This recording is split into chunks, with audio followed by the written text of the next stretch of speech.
Hey guys, it's Peter here from the Salvation Army. Look, I put a poll out on my Facebook page over the weekend about what are the things that kind of hold us back from disciple making. One of them being is we don't have the skills, or we're not sure if we have the skills. The other one being we're not sure if we're gifted enough.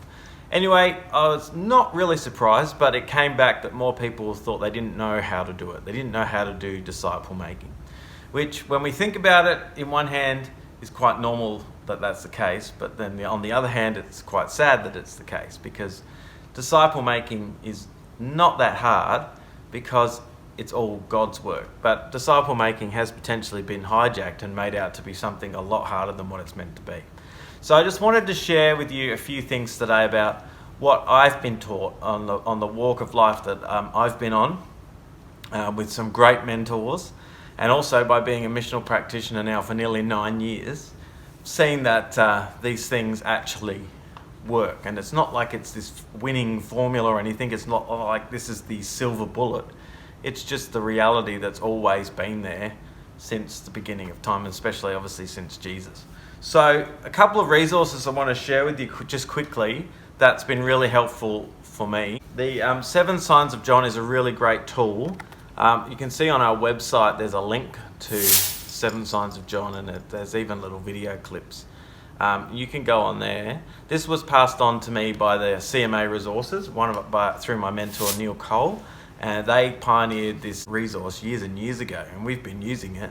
And it's a fantastic little tool which talks about the 7 signs that Jesus performed in the book of John. And it says at the end of John, all the miracles of Jesus couldn't be contained, but the ones that have recorded are there so that you might believe that Jesus is the Son of God.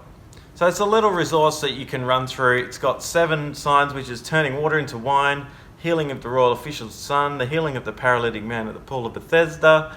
Then it's got the feeding of the 5,000, Jesus walking on water, the healing of the man born blind, and the raising of Lazarus. You simply get them to read one story a week, every day for a week.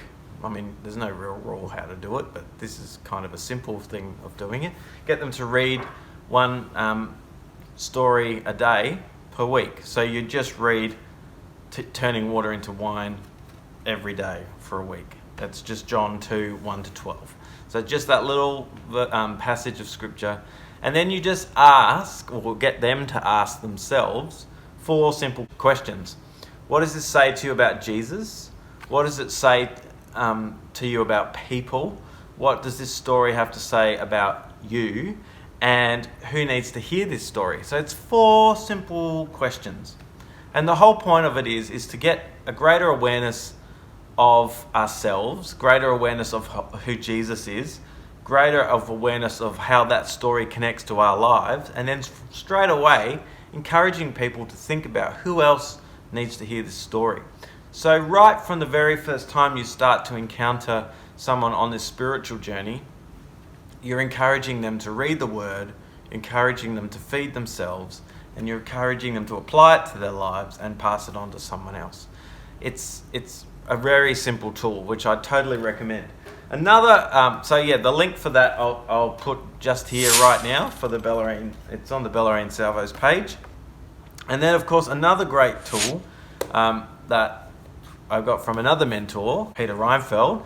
He has produced this book called Following Jesus. It's a really great book about disciple making and movement building. The great thing about this book is that Peter takes you through from the birth of Jesus all the way through to the disciples receiving the Holy Spirit and going on to be missionaries. It's a great process, step-by-step walkthrough of how Jesus started his movement.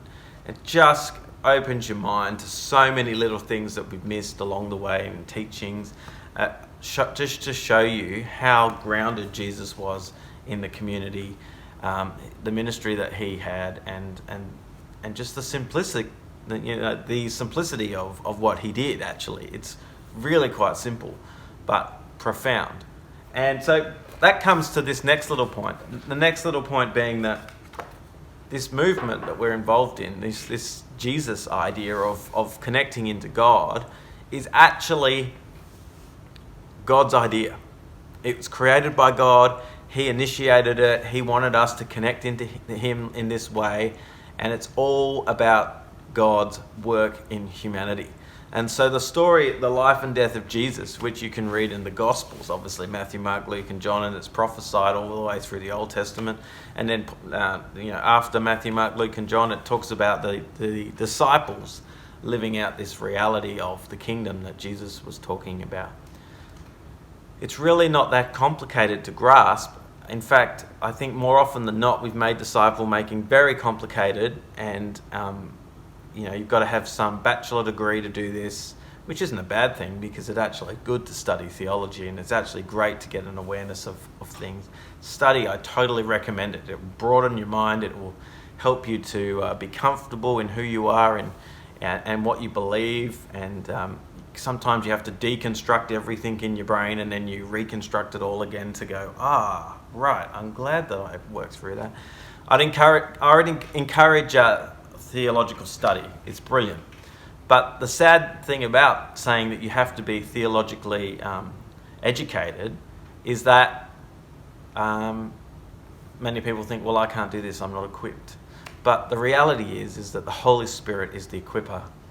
And if we can think of the most ill-equipped person possible in the community that we can possibly think of, the person that at the moment doesn't even follow Jesus. You think about that person in your own life. The Bible says that person can be a minister of the gospel, that person can be a person who makes a difference in the world for good because of the power and the message of Jesus and the Trinity at work in the community.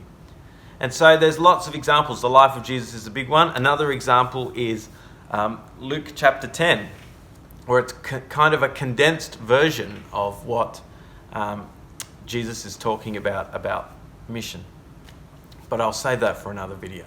There's a few little resources there you can start with, and check that out, and then I'll get back to you soon with a little bit more of what it means to be disciple making in the community and how it looks and how it feels.